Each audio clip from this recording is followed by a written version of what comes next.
กุ้งโตโตโอ้สบายดีมื้อนี้ค่ะจะพาทุกคนมากินสิ่งดาด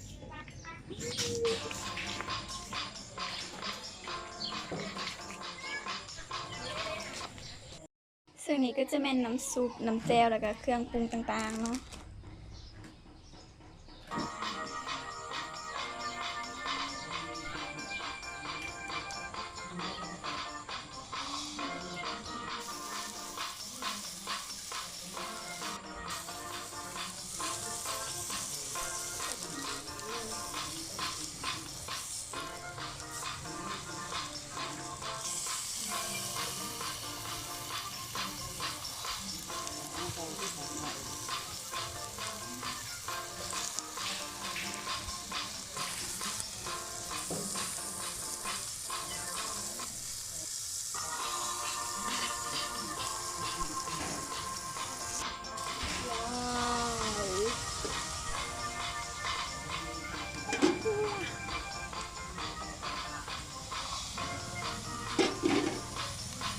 กุ้งโตโต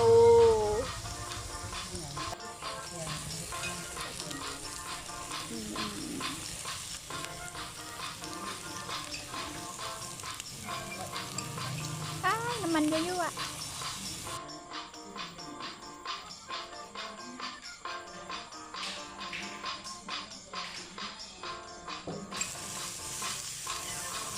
ว้าว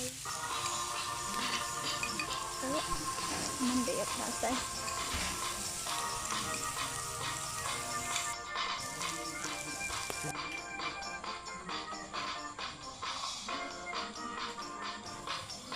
เป็นชาที่บัดเดียว